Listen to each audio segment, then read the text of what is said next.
Woke up late today and I still feel the sting of the pain, but I brush my teeth anyway. I got dressed through the mess and put a smile on my face.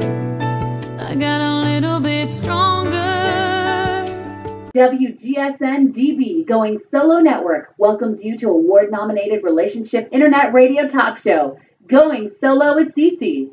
Host Cece Schatz is a speaker, author, blogger, and the leading transitional divorce and dating coach with My Friends Connect and Going Solo Next Step. Now, together, let's join Cece. Hello there, this is Cece with Going Solo, and I have with me Kelly A. Klaus. She is a licensed marriage family therapist. Welcome to Thank you.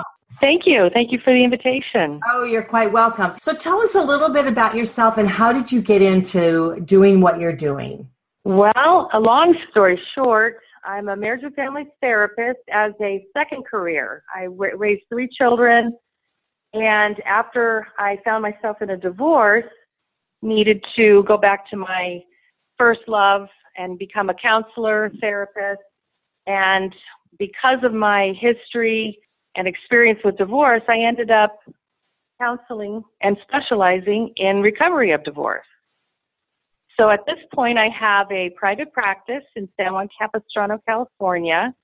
I work with the Diocese of Orange. It's a Catholic church that is now moving towards the support of Catholics that are experiencing divorce. And I also work at a hospital emergency room where I see children, adults going through depression, suicidal thoughts, schizophrenia, bipolar, all kinds of mental illness. But what's encouraged me to help is the children that come in because of depression due to the divorce of their parents. You know, I think as a parent being divorced myself, that was one of my biggest fears was how am I going to be able to handle this and be, as I'm going through such pain and distraught at times, how can I be a rock for my kids? How can I, and then I have grown children and I have a little one. So my little one is now 13. We've been divorced for 8 years. So he was little when we got divorced. And then my grown children, it seemed like with each child, Kelly, each child was so different and how they handled it, what their thought process is. And I've been divorced before. So I think for my older kids, it was more difficult for them because they've experienced it before. And now here they're seeing mom go through it again. So there's a lot of elements with that. Dynamics are constantly changing, and it's how we handle it and is going to really benefit and dictate how our children handle it. Absolutely. So the more information we can get out, the more support we can help, the more that parents know, the better off they're going to be in the long run and the better off your children are going to be. Right. Let's back it up just a little bit. Let's say we have a husband and wife getting divorced. What would you say is the best way we can support the child? Like, and I know there's different stages of different ages that we have to consider, like how much information you give and what you do. But do you have some basic information that you can share with parents that are divorcing of what they can try to do to help unite themselves as a family, even though they're divorcing? Maybe that would be helpful for them. Well, yes. Unfortunately, with a divorce, that comes with all kinds of different levels of stress, whether it's going to be an amicable divorce, whether it's a shock divorce, meaning one person just found out and had no idea, or whether it's been an aggressive marriage that led to divorce, meaning when I say aggressive, argumentative, it's been a negative household, it's just been turbulent, and of course these children are just suffering through that kind of marriage already. And sometimes that's when people mistreat divorce as saying, well, it's better for the children that we're not together, but that's not the case. The best thing for the children is for the parents to get along, period, whether it's in marriage or divorce. So depending on the type of, let's say, divorce, whether you're amicable or in shock or had an aggressive marriage, the best thing to do for the child is to communicate to the child. No matter what age they're at, they're looking at it from how is this going to affect me? how is this going to change my life? And to just say, we're getting divorced and that's it, and you're going to be fine, and you're going to come here and go there, isn't enough at any age. They need to be told that as a couple, a husband and wife, they can sit down together to explain to the children that they're loved, they're not at fault. This is what's going to happen, and we need your input. We need to listen to the children. Where are they? What are you feeling at this point? What do you need at this point? Right. Because it's the child that's nonverbal, the child that's amicable, that's just going along the way with what things are happening, not to rock the boat, is the one you've got to be looking out for. Not the child who's acting out, because you know how to handle that one. You know where that one's asking for. Wow, that's a very good point. Absolutely. Now, I know for us adults, there's certain stages that we go through as we're recovering from divorce, and we're starting to make that transition. Do you find that for children too, that there's stages that they go through?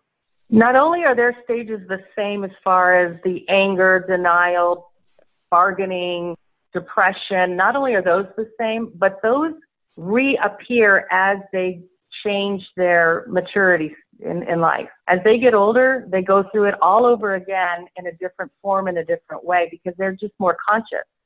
So if you're divorcing and your child is 4, they are understanding this whole situation in how their little brain can understand it. Visit it again at 8 and 10 and 12, and now they're going to revisit this whole as their world becomes more conscious and they understand more what's going on. So they're going to relive it. And now you throw in a remarriage or dating or financial issues, and of course that's going to also trip their emotions to understand things in a whole different light. So as much as we're going through as an adult, we have the ability to take those emotions and move on, make that decision to be in a more mature way, whereas children are going to constantly revisit that as they mature anyway. So it's better if we really stand together as a unit, as a family. And my philosophy on it is that, okay, fine, we're divorced and you're moving on with your life and, I'm moving on with mine, but we're still a family. That family unit is not changed. And that, I think that's helped my son to be able to be a little bit more steadfast, because he knows that if he does something that I don't agree with, he's going to get equally as much trouble with his father as he's going to get with me. So yeah, we still have that. We still have that family unit. Now, is it difficult for me at times and difficult for my ex? I think so. I think we do struggle because it was a difficult divorce, and I think our relationship is still on rocky ground. But when it comes to my son, I think we're very steadfast with the ideal that we're going to do the very best that we can do for him, which I think has helped him. So with saying that, do you think that is important with being a therapist? You have the expertise. Do you feel that is an important factor for families to try to keep that family unit, make those kids understand that even though we're separate, we're still a family? I think that's imperative. And unfortunately, in a divorce, when the dynamics change, for example, you have to separate and get 2 houses or different houses, and you feel like you're not a family, but the parents have to remember that not only are you still a family, you still have the obligation to parent. And the one who's the non-custodial parent usually feels left out, usually feels like I'm only getting them for that every other weekend. The last thing I want to do is discipline. I want them to have memories that I'm the Disney dad or mom, and that is more detrimental. You need to co-parent if it's at all possible. Discuss what the rules of each house can be, because what happens most times is the rules are different, and you wonder why your child comes back from the other visiting parent and they're so disruptive. They're so anxious and hard to settle down, and it just becomes an argument, a fight with that child coming back, and how unfair it is for that child to have to live in completely 2 different rules of the house. That diet is one thing at one house, but you get to have whatever you want at the other house. Stay up as late as you want at one house, and of course it's different at the other house. I found that this is very, very rare that people know conscientious that you need to co-parent and support each other, because you're angry at this person. This person may have betrayed you. So the last thing you want to do is work with this person. You want to punish the other person. And unfortunately, the casualty is the child in between that. And the greatest gift you can give your child is to be able to stay in the same room together at one of their events. Just because it's not your weekend doesn't mean you can't have anything to do with that child. You can both show up at the game if it's not your weekend. You can both show up at that child's event if it's not your week. That child to see both their parents may be on the opposite side of the room, but to have them both enjoying their accomplishments is a great gift. Right. They don't have to stress about that. Yeah, I totally agree. And being a divorced parent, it's difficult. I mean, I get that, but I've always considered myself in-your-face kind of mom, in-your-face kind of parent, which means I'm present and active and I know what the heck my kids are doing. You need to continue to do that, even though you're at arm's length. I personally am on the other side of the state. We're in Florida, and my son lives on one coast and I live on the other coast. It's 4 hours drive, but we have FaceTime, we have computers, we have telephones. There's no excuse for a parent not to be able to be in their face of their children and find out what's going on. Well, that's the main thing, is you have to take the focus off your own pain and understand that this is your child's only chance for a childhood. And when you make that interfere with your own pain, for example, I don't want to call the house where he's at because the other woman will answer and that hurts me. You need to overcome that, go above that and say, I'm doing this for my child. I love my child more than I dislike my spouse. So the love of your child should trump those types of retaliation feelings or avoidance feelings or something that you want to not participate in. It's all about the child. And the secret to that is that's going to benefit you in the long run as well. Absolutely. Now, are there any tips that you could give us for parenting at a distance like this? Because I know that there are a lot of dads out there that not at arm's length. Is there certain things that they could kind of do? Like, for one, I can think of is that you can be active in your child's school. Now they have a lot of information that you can contact through the internet. So you can be updated on their grades and their assignments and different things they're doing. So you even have a topic of conversation with your child so you can keep an eye on what they're doing. Is there any other things that you can, tips that you can give parents? Yes, I think a really important thing you can do is have a consistent time or thing that you do with your child. So, for example, every Tuesday and Thursday at 8 o'clock, you call to read them a story, depending how old they are, or call to say, how was your day or how was your week? The important thing is to not pick a time where that interferes with something else they're doing. So if you've got teenagers, you're not going to call on the weekend because they're busy with their friends, but it's something you call maybe Sunday night before they go to bed or, in the evening. You need to be consistent. That's one thing. Consistent with a connection. Having things in the mail, something that you're reading and you see an article that you've thought of them. I think we forget there's snail mail and how fun that is to receive something in the mail. And you can highlight an article or a story or draw a picture or have them draw you something depending on how their age is, so that you can have something of theirs on the refrigerator and you can Skype them to show where it's at and how you're thinking about them. Reading to them, sending them something. Now, there's other things that you can record yourself if you're out of town, and even business trips. People who are out on business trips can record something, a story to a little one that you're listening to mommy or daddy's voice, and it has that same connection. Asking open-ended questions, not just calling and saying, how are you? Having fun? What's the best thing you did today? What is the fun thing you did at school? So that you're inquiring about and getting something other than a child's yes or no. And then you feel frustrated because you're not really learning about your child or having a conversation with your child. I think that's the frustrating thing on both sides of the phone for the child and the parent, is when it's kind of a dead conversation and you don't know where to look. But open-ended questions. And there's things books that you can buy that say questions to ask your children. You can look them up on the internet.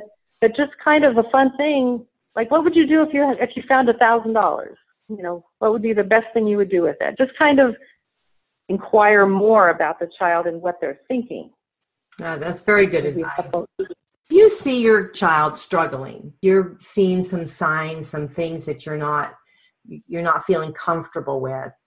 Are there therapists out there that can help children that you can actually take your child to that could help?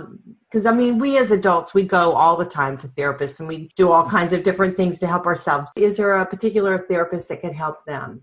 I would first check with schools. Most schools, especially out here in California, have therapists that come once or twice a week, and this is a free service at the public schools and most of the private schools too, where you can have your child just kind of go in and get some support or checkup. A lot of the churches, synagogues, and places in your religious community offer support groups and will also have a segment for children. I know we have here in not only the Protestant church, maybe a 4-week place where a child can go in their age groups and just know that they're not alone, that there's other people there, that other children their age that are experiencing this, because I think that's the most important thing, is to know that not everybody has to suffer alone. And then there are specific psychiatrists, psychologists, and therapists who specialize in this. And that's something you can look online and just Google in your area. And then there's also books, a lot of books for every age. As for children, picture books, Mommy and Daddy's Divorce, A Dinosaur's Divorce. I can just think a couple off the top of my head. There's a wonderful book for middle schoolers that have activities. Draw this. How are you feeling about this? And you can share with your children maybe nightly or weekly and kind of go over some of these topics. And then there are some for teenagers that they can understand how to express their anger, how to communicate and not be afraid of retaliation, or how to communicate properly, or more effectively to get what you really need. And that you have a right to have needs. I think the most frustrating thing about children is they feel helpless and hopeless because they don't feel they matter, that they have a choice, that they have a voice. And I think that's the most important thing therapy does for children. Yes, absolutely. I was just telling you a little story that my son, when I was so worried, about him and everything, and I kept talking to him about it, and I was just fretting over it myself. And then one day he just said to me, Mom, it's okay that you're divorced. And I said, well, what do you mean? And he said, because all my friends are divorced. It's nothing unusual. And I thought, yeah, isn't that funny? Because here I am, I'm making a big thing about it. And in my son's world, he felt okay. He felt safe. He felt normal. And I was thinking like, oh my gosh, what I learned there in that moment was that I need to bring it down a notch and not worry so much and be so overly focused, and sometimes just live in the moment. Just be the best parent I can be at that particular moment. And hopefully those moments will be connected and we'll get through it. Well, it's true there's not the same stigma that divorce had in the 60s and 70s, where the whole family was isolated and ousted as part of the community. It's still painful. I'm not minimizing that children can't bounce back and can't be resilient. It's still painful. And I had a mom tell one of their children that was in one of my groups that you should get over it, that you're not the only one. But at the same time, we all lose a parent, and we should get over that. Well, when it happens to you, you really do need to be conscientious and aware and go through that grief process. I think what you've experienced with your son is that you continued to stay a focused parent anyway. You didn't pull away. You weren't grieving so much that you were neglecting him, and he recognized that and was able to go through his grief process in order to say, yes, I'm not feeling isolated and neglected, and the divorce isn't affecting me in the way that, I'm feeling like lone child. So that's a good thing, that you did a good thing about focusing on him and not worried about your own financial, emotional, physical needs, which is what a divorce does. It throws a parent into turmoil. It throws, usually, especially the parent that wasn't prepared for a divorce, throws them into a tailspin. And so how do you parent when you're in a tailspin? Absolutely. And you're worried about the next dollar, and you almost bring your children up as your companion as opposed to a child. Tell them your worries. Oh, I don't know if we're going to have dinner tomorrow. I don't know if I can pay the bills tomorrow. Your dad's not paying his child support, so therefore you can't play sports. When parents put all these problems onto their children, they don't bounce back ever or as quickly as somebody who stays the course and stays parenting and realizes that, like what you said earlier, that you are still a family, and I do have a responsibility to be the mother and the father and not make my problems the forefront. Any suggestions you have for adult children? Because that's a whole different, well, I mean, they still go through a lot of things, but we often think, oh, they're adults, so they're not really going to be so affected. But they are, aren't they? Oh, yes, absolutely. They're affected by the way that now parents triangulate them in. For example, they'll try to badmouth the other parent because now they're adults. Now that, oh, they can handle this, and they can handle the truth of exactly what that person did to me. Well, you know, they can handle it, but they don't really want to hear about it. They still love both parents, and they still need to have that right to both parents, access to both parents in a healthy, loving way. Unless a parent absolutely was abusive and you know, beat the children, and that's the main reason you had to get out, which is one of those rare cases. But an adult children still have weddings, graduations, events, maybe they have their own children and grandchildren. The last thing they want to do is have to do two of everything. So the greatest gift, again, you can give your adult children is to be able to be in that event together civilly, even when your alternative spouse, your ex-spouse, brings a new person in. I know from groups and hearing from people saying that was the most painful. I'm not going to my son's graduation because he's bringing the other woman. Well, why would you, A, punish yourself to not be a part of that child's graduation or big moment, and B, why would you punish your child? What you need to do is hold your head up high. You didn't do anything wrong. Go into that event and focus on your family, the children, and what's going on, and enjoy that moment, because it is a decision that you make. It's not going to change. You're not punishing the other person for bringing them in by you not going. So it's a personal decision to go in and say, I'm going to enjoy my children as adults as much as I did when they were younger, and rise above that. And that's putting your feelings aside so that you not miss out on these opportunities. Right. And even birthday parties. You know, adult children, they need to know that we're going to invite both parents, and you guys decide. If you're not comfortable, then you don't come. We're not making accommodations for that, nor should you expect me to. You got the divorce, not me. Don't put this burden on the adult child. Well, and the other thing is not to embarrass the child, you know, by bad behavior. Don't embarrass them, you know, go to their function and then be, and I've heard of that happening, you know. Oh, yeah. Divorce support group, I've heard a few things and I think like, oh, man, because it's the child that suffers from that. Well, it does, and it lasts forever. These are memories you're making. I mean, you're at a high-focused event, and this might be the first time you come in contact with your ex in years. And all of a sudden, you meet the other woman or this new woman or husband or man, and it's going to trigger emotions on you. So you need to prepare yourself. If you're coming solo to this event, just bring a friend, a same-sex friend, even. Just so that you have somebody that you can kind of pull off to the side and say, help me through this, you know, don't let me go off, you know, don't make me feel awkward to be standing there alone while they're talking on the other side. It's okay to bring another friend, as long as you're not bringing a friend to compete. You're not going to find a hot-looking date so that you can compete with your spouse or ex-spouse, because now all of a sudden you come into that, you know, war of the roses, and everybody's going to lose at that point. Right. But rise above it, bring a friend for support, and enjoy the event. And to be honest, that's your best form of revenge anyway. To be very comfortable with yourself, what's going on, that you're invited to this for your children. You don't have to say a word to that other person if you don't want to, but be proud that your child is graduating, that they've gone through, that they're getting married, that they've got grandchildren, and enjoy that, just as if you were married to their parents, to the other parent. But as adult children, don't bring them in as your ally. Don't try to turn them against the other parent. Don't try to talk. Don't make them be your therapist. They don't want to hear it.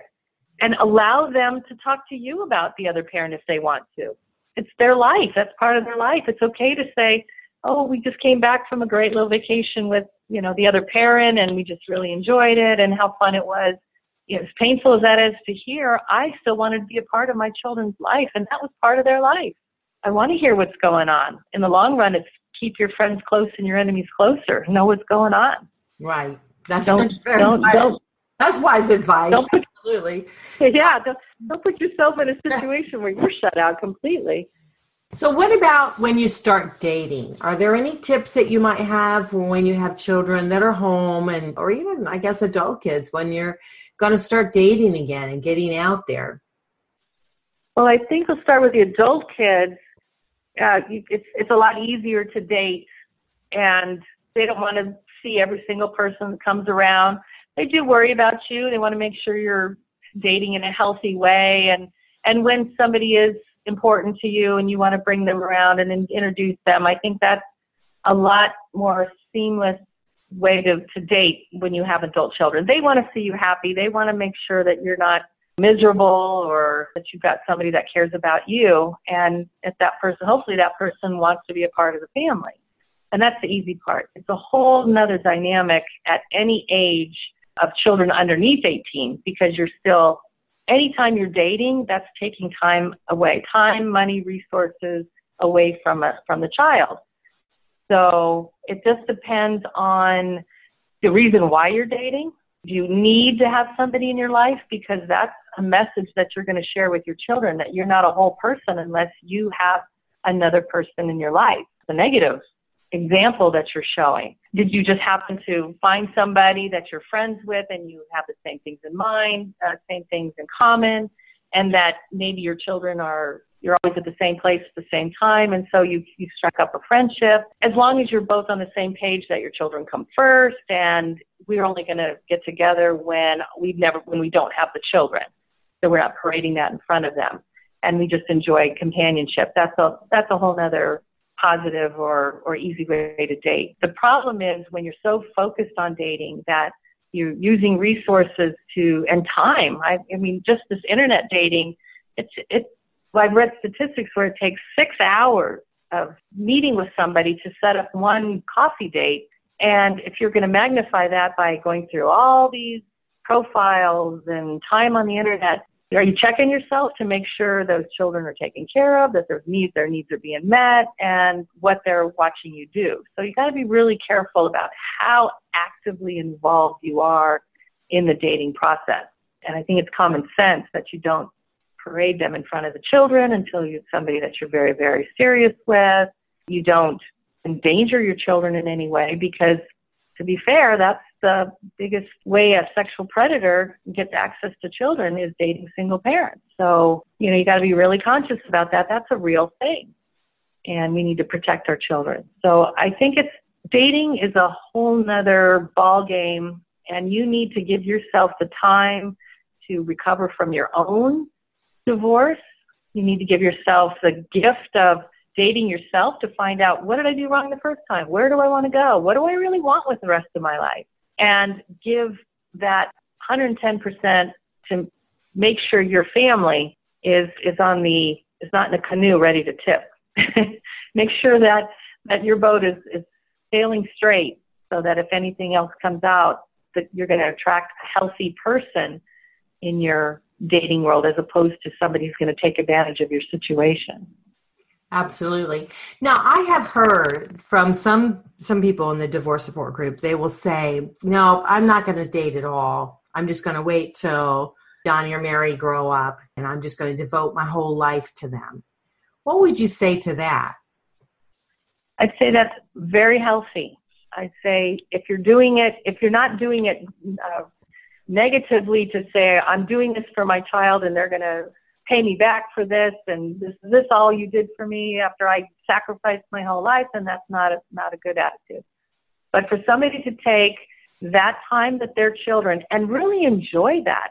I can speak for myself. For the most part, I had 3 children. I was raising as alone, and I was way too busy to get into a serious relationship. So I would dabble and meet friends and have relationships for no, I'm not saying weekend, but somebody who you could just casually be friends with and feel some, go to a movie or something. But I really made a conscious decision to enjoy my children's childhood, and I'm never going to get that back. I enjoyed their sports. I enjoyed their conversation. I enjoyed, their what they did in their creative world. And then when they got to be high school age and above is when I had more of an opportunity to think forward and what am I going to do with the rest of my life? And things worked out a little better that way. So no, I applaud people who want to give that time and attention to themselves and their children, because unfortunately the statistics are out there that the divorce rate for a second marriage is even higher than a first. And based on it's because of the children. Because of children is the main reason. And the secondary reason is because you really didn't go through the first divorce and reason why you divorced, and you probably did a lot of the same things, look for the same type of person, didn't give yourself time to heal. Yeah, it's very good with that. It is a hard decision to make, to date and to move forward. But you do, like you said, you do want to make sure that you do spend the time with your kids. You give them what they do need. But something that it kind of, as you were talking, made me think about is that, children really do look at us as how we handle difficulties in our lives. And so we want to be a really good role model, or at least the best role model we can be. I mean, I don't think we're not perfect. I mean, we make mistakes. I tell my kids that all the time. I didn't get a manual growing up, and as you didn't, you don't get one either. And so we just make these mistakes along the way, and we try to do the best that we can do. But our kids do watch us, and they see how we handle really difficult situations and difficult periods in our lives. Well, they not only watch what you're doing, they watch what you're not doing. So they get it both sides. And I think that's why it's important to really talk with your children. And it's okay for them to see you tearing up or crying, or it's okay for them to see you frustrated and angry, but make sure they also see you and you're telling them, Mommy's angry right now, but this is what I'm going to do to handle it. And this is what I'm going to do. Do you see, I'm going to groups, I'm seeing therapists, I have friends. So it's important that they do see the other way around, because for you to pretend that you're okay and nothing's wrong is also not teaching them how to bounce back from stressful situations. They've got their own little stress going on. I've had kindergartners tell me they're stressed out because, they didn't get the blue crayon. And that's our job, is to teach them how to have coping skills. And your coping skills are, yes, you know what, when I'm mad, I just take a pillow and I scream into the pillow. It's showing them how to handle that. Yes, I'm sad, that this isn't what I wanted, but what I'm going to do is read about it. I'm going to exercise to feel better. All these kind of things of taking care of myself is important that they see that as well as all the stress and everything that you're going through. So, for example, it's not okay to say, we don't have enough money to pay this particular bill. You might want to say, well, I'm trying to make my budget stretch, so here's what we're going to do. We're going to coupon shop, or we're going to go to this bargain basement, or do you see how we're going to buy things that are less expensive, or what we're going to do without, to show them how to budget. I mean, it's a great example. Our children today in this generation are so used to getting what they want when they want that it's okay to understand how to budget. I used to tell my children that even if I had $1 million, I wasn't going to buy that for you, because it's not healthy for you to have that. It's important that they earn it, that they acquire that they have anticipation for it, and they'll treat it better. So I never felt guilt that I couldn't afford something for them. But at the same time, it was hurtful to, and scared on my part when I didn't know I was going to meet my bills. That's the part that I didn't relay to them. But I did share with them how I was budgeting and how we were going to make extra money, and here's how we're going to do it. And as adults, they're all three very financially sound adults at this point, hopefully from those budgeting tips. But well, it is true that we just have to be the best parents we can be. And I've often said that you just kind of have to roll with it. It's just a journey we're on, and we just have to kind of get through it and, live life the best. Well, that's it. And that's what you're hitting it right on the nail. You're still a parent. Just because you got derailed from your dream of this intact family doesn't mean you're not a parent. And by supporting your children, keeping them on track and doing the things in their best interest, it really keeps you on track in your best interest and helps you recover a lot quicker than if you sat in the muck and the anger and the frustration and not be able to move forward. So remember you're a parent. And sometimes that's even helpful to yourself within this situation. Life, if I hear one more time that I never planned this and this isn't what my plan in life was. Well, I don't think any of us planned to get cancer or lose our job or lose the house or, yes, hopefully we didn't plan on getting divorced and plan for that. But that is life, and that's our coping skills. And how do we move on from there? How do we make this turn lemons into lemonade? It's all a matter of keeping the straight and narrow, keeping your eyes focused. If you have a faith, delve into that and realize that, what life's all about. If you've got friends or family, you got to rely on them and remake the rest of your life. You're going to live happily ever after. You can still live happily ever after. It's just going to look a little different. That's very, very good advice. It's really, really straightforward. And I hope that listeners out there will really take heed to this, because your journey is not written and you can continue and go the way you want it to go. You just have to kind of figure it out which direction you do want to go. And unfortunately, sometimes we get so steadfast in the muck that we can't see on the other side, and it's definitely there for them. So it is so great having you on the show, Kelly. I do appreciate it. And I didn't share with the audience that you do have a master's degree in counseling psychology at Pepperdine University. You know your stuff. You are a licensed family and marriage therapist, and do help children and you help families go through some of this. And I really like the idea of, and I really do feel that we spiritually, we have to, dig within and go forward with that, because I think that also helps with our development of moving forward, is figuring out where you are with your own faith and your own spiritual high being. That helps you to be able to hold things a little bit together. So it's keeping those positive surroundings, like a therapist as yourself, going to someone like you to be able to talk out some of those difficult situations, difficult moments that you're having, get in touch with your joy again and figuring out what you like to do. And, maybe throw some of your passion into your kids. So then this way, you're taking it off of yourself and you're putting it onto your children. And I think that's really a great thing to do.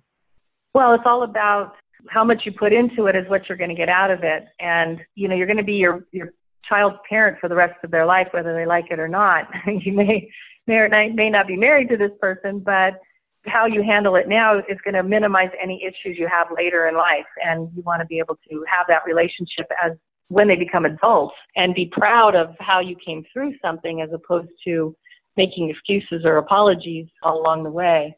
But I think for me, just having gone through it and been able to say, I've been there, done that, I know what you're feeling, I know what you're thinking, and I have to apologize sometimes for my own industry, because we tend to take the parents and say, if it feels good, do it, and it's all about you. And I kind of take the other approach since I went through it and said, no, it's not all about you. That we do have a higher power. We do have another reason why we're here. And for me, if I can help anybody along the way, then it makes what I went through all that much more a reason why, as opposed to for nothing. The hard work and pain and suffering that I went through, if that can help anybody else, well, then it wasn't all wasted. And that's what fuels my passion to help others, and especially the children of divorce, because they didn't ask for this. And we don't want to repeat the behaviors. We don't want to keep perpetuating this anger and sadness and hopelessness. We don't want to create a pattern, that's for sure. Yeah, definitely. We are listening to Kelly Klaus, and you are in California. Give us your contact information so anyone listening, they're close by, can contact you. Sure. Well, I have a direct line at 949-292-7281. And then we also have a website of divorcetc.com. And that can give you some information of my physical location. But would be happy to talk to anybody by phone and give any sort of direction or advice. I don't have an issue with that, but would love to be able to reach out and offer that to anybody that might need it. Okay, that's great. Now, do they have to be in your particular area, or can they live somewhere else? Like if somebody listening to the show today felt very touched by what you had to say, felt like you could relate to them, could you do something on? Sure. Okay. Of course. Now I can talk to anybody and give advice or direction. I wouldn't be doing therapy, so I'm not going to be charging anybody. It's not something I'm going to be doing as a therapist in my role here that I do in California. But I have no problem leading people in direction or showing them where else they can find information or just giving them some advice. That sounds great. Well, you are listening to Kelly Klaus, and her last name is spelled Klaus, and the first name is Kelly, Kelly. So definitely contact her. She is a licensed marriage and family therapist. She knows her stuff. She's great with kids, and been there, done that approach. It's nice to be able to see that you're happy, you've moved forward in your own life. And I love the way you said, and I asked Kelly if she would give me a short bio on herself, and she said she's now divorced mom of 3 children for 19 years, and now the proud parent of 3 successfully launched adults. And I thought that was really launched. Well, I kind of just wanted to give hope that they do turn out okay. And when I say launched, meaning they're financially independent, as far as not on my dime anymore, which is great. Right. Well, the biggest gift we can give our kids is independence, and that's what we want. Is we want to launch all of our children into a very positive way. So that's what we're talking about today, and divorced children and helping them through some of their difficult times right along with ours. So it is great having you on. I love your positive energy, and you've really given, I think, parents that are divorcing or having to figure out how to deal with their children a very positive atmosphere. So I hope that all listening will definitely take your advice and get the help or whatever steps that they need, that they will take them. Well, thank you, and I appreciate you giving us the forum, because we definitely need to have that support. It's just kind of an untapped market where everybody's somewhat floundering, trying to figure it out for themselves, and as much as we can get together and help each other, I think that's going to be the success and moving forward, and I appreciate everything you do in order to get that word out. Well, thank you so much. I appreciate the heads up there. So that's kind of nice to hear. Well, we're going to go ahead and wrap up the show today, but you are listening to Kelly Klaus, and she is in California. She has a master's degree in counseling psychology from Pepperdine University. She is a licensed family therapist right there in California. So if anyone is close by, if you want to be able to see her, we will make sure all her contact information is located on our site for you. And Kelly, will you tell us one more time how we can reach you? Sure. I've got a direct line at 949-292-7281. And then our website is divorcetc.com. It's called Divorce Transition Center, so I shortened it to TC, divorcetc.com. That's wonderful. And, we are all in a transition. So I think that's what's very important for us to be able to move forward in our lives, is just think about positively where we want to go and just keep moving forward. That's really a great thing. It's all about your movement of choice. So that's what we want to put towards you, a very positive way in which you can get through some of these difficult times in your life and really live your best life. So we have Kelly Klaus with us from California. Again, she is a licensed marriage family therapist talking to us today about children in divorce, and we appreciate her. And you are listening with Going Solo, and this is WGSN-DB. So glad to have you listeners with us, and we are really, really pleased that you're with us each and every week. So we can't wait to bring you another show, and we want to thank you so much for listening to us this week. Thank you very much. So we'll be back. Thank you. All right. Bye-bye. Bye-bye. I get a little bit